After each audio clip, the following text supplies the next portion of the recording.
Hi, it's Oliver from Read to Me Oliver, and I am going to read Chapter 5 of Stories of America.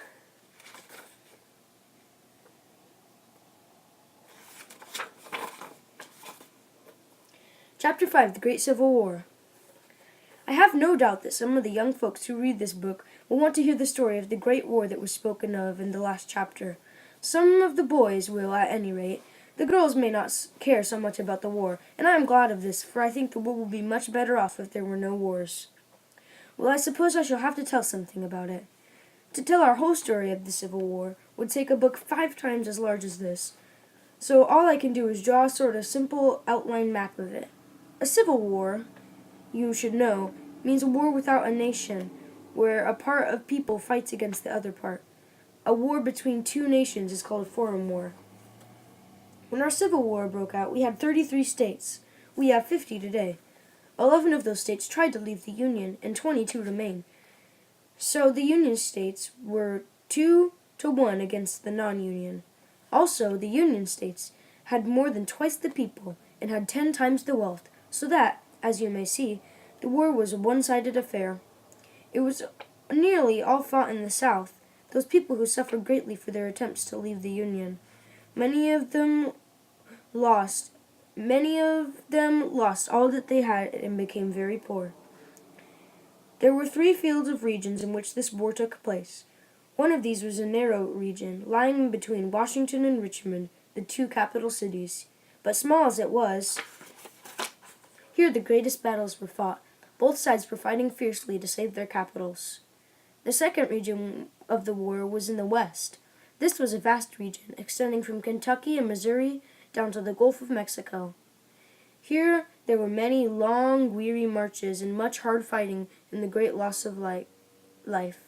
The third region was on oceans and rivers, where ironclad ships first met in battle, and where some famous combats took place. Over these 3 regions, 1,000,000 or more of the men struggled for years, fighting with rifle and cannon, sword and bayonet, killing and wounding one another and causing no end of misery in all parts of the land. For the people at home suffered as much as the men on the battlefield, and many mothers and sisters were heartbroken when the word came that their dear sons or brothers had been shot down on the field of blood. War is the most terrible thing upon the earth, though men try to make it look like a pleasant show with their banners and trumpets and drums. As soon as the news of the war came, there was a great coming and going of soldiers, beatings of drums, flutterings of banners, and makings of speeches. Thousands marched away, some to Washington and some to Richmond, and many more to their strongholds of the West. Mothers wept as they bade goodbye to their sons, whom they might never see again, and many of the soldier boys had sad hearts under their brave faces. Soon, hundreds of these poor fellows were falling dead and wounded on the fields of battle, and then their people at home had good reason to weep and mourn. I have told you about the Battle of Bull Run, southern of Washington, the first great battle of the war. Here the Southern army gained the victory, and the people of the South were full of joy. But Congress now called for 500,000 men and voted $500 million to the war effort. Both sides saw that they had great war before them. Bull Run was the only severe battle in 1861, but in 1862, both the North and the South had large armies, and there was much hard fighting in the East and the West. But I must tell you about the fighting in Virginia. General George B. McClellan was in command of the Union Army there. He led it down close to Richmond, which he hoped to capture. There was a sharp fight at a place called Fair Oaks, where General Joseph Johnston, the Confederate general, was wounded. General Robert E. Lee took his place.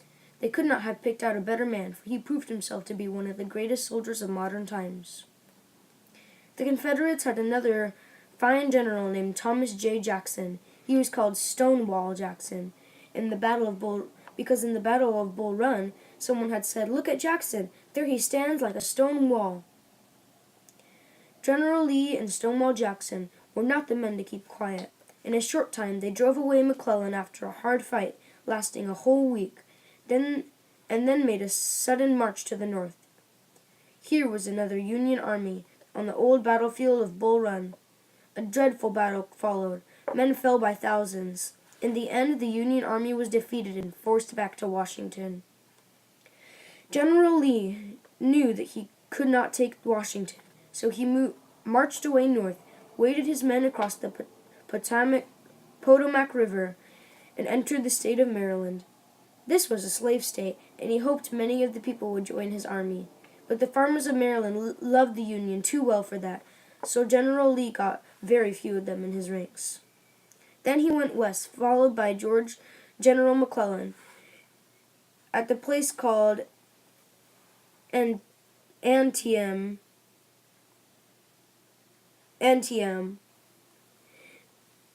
The two armies met, and there was fought the bloodiest battle of the war. But they kept it all day long, and neither side seemed beaten. But that night General Lee and his men waded back across the Potomac, into Virginia, leaving McClellan master of the field. There was one more terrible battle in Virginia that year, in which General Burnside, who now commanded the Union Army, tried to take the city of Fredericksburg.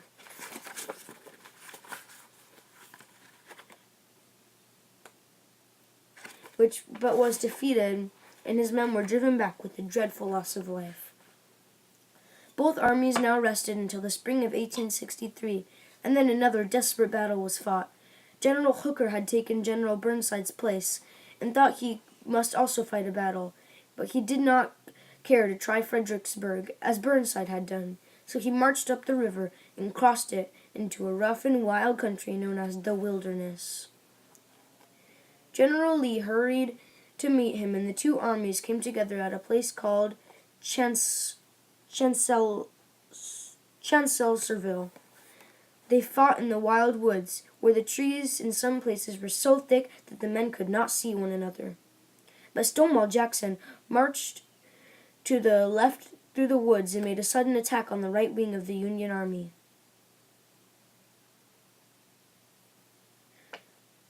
This part of the army was taken by surprise and driven back.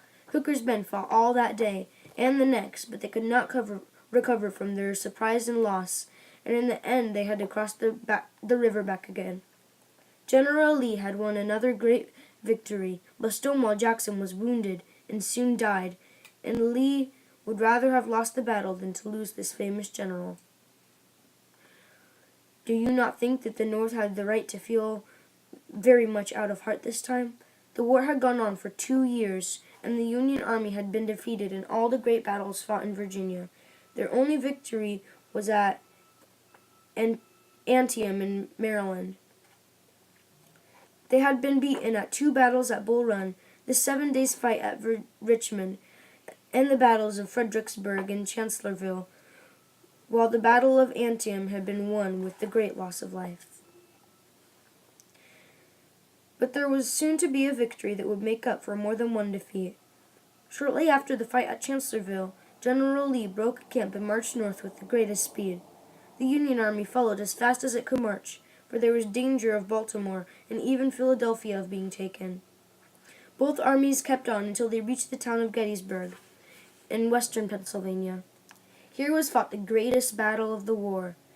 It lasted for 3 days, the 1st, the 2nd, and the 3rd of July, 1863. The loss of the life on both sides was dreadful, but the Confederates lost the most men and lost battles besides. They tried in vain to break through the Union lines, and in the end they were forced to retreat. On the 4th of July, General Lee sadly began his backward march, and the telegraph wires carried all through the North at the tidings of a great victory. This was a turning point in the war. 6 months before, President Lincoln had proclaimed the freedom of the slaves, and the armies were now fighting to make his word good. Black men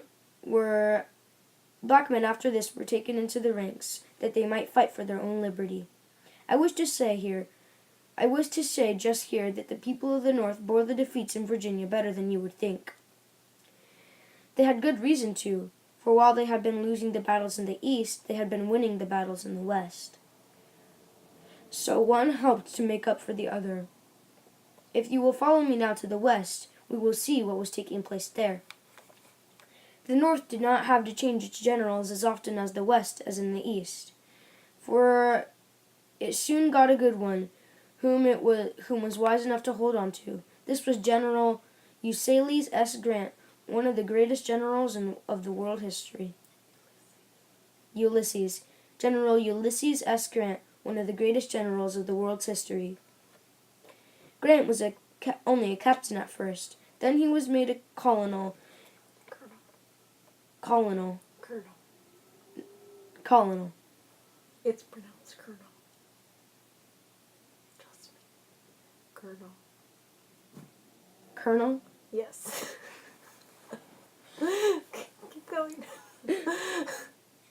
And was soon raised to the rank of a general. He met the Confederate first at Belmont, Missouri. Here he was defeated and had to take his men aboard riverboats to get them away. That was the first and nearly his last defeat. The Confederates had built 2 strong forts in Kentucky, which they named Fort Henry and Fort Donelson. Donelson. Donelson.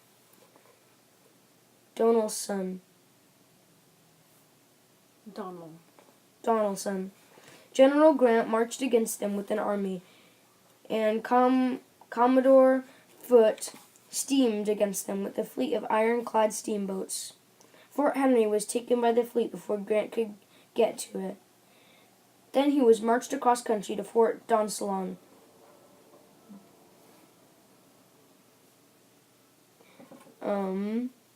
On that Cumberland River. He attacked this fort so fiercely that the Confederates tried to get out of it, but did not succeed. Then they proposed to surrender and asked him what terms he would give them. No terms except an immediate and unconditional surrender, he said. I propose to move immediately on your works. This settled the matter. They surrendered, 15,000 in all. After that, many said that U.S. Grant stood for Unconditional Surrender Grant. I cannot tell you about all the fights that took place in the West, but there was a terrible battle at a place called Pittsburgh Landing, which lasted 2 days, and in which Grant came very near being defeated. There was a severe one at Murfreesboro on the last day of the year, and another 3 days afterwards. Grant was not there, but Bragg, the Confederate general, was defeated. The Confederates had an important stronghold on the Mississippi River at the city of Vicksburg, where they had many forts and a large number of cannon. General Sherman tried to capture these forts, but was driven back. Then General Grant tried and found it a very hard task. The country was all swamp and creeks, which no army could get through, so Grant marched south of the other side of the river, then crossed over and marched north again. He had to fight every step of his way, and to live only on the food his men could carry, for he had to cut loose from the north. But he soon reached the city and began a long siege. The Confederates held out until their food was gone, and until they had eaten up nearly all their horses and mules. Then they surrendered. 27,000 men were taken prisoner. This took place on the 4th of July, 1863, the same day that General Lee marched away from the field at Gettysburg. That was one of the greatest 4th of Julys this country has ever seen, for with it, the last chance of the South was lost. Fighting kept on for 2 years more, but they would have been wiser to give up then and save all the death and misery that came to them afterwards. Thank you for watching. Sorry for the little mistakes I made. Please leave a thumbs up and subscribe if you want to see more of my videos.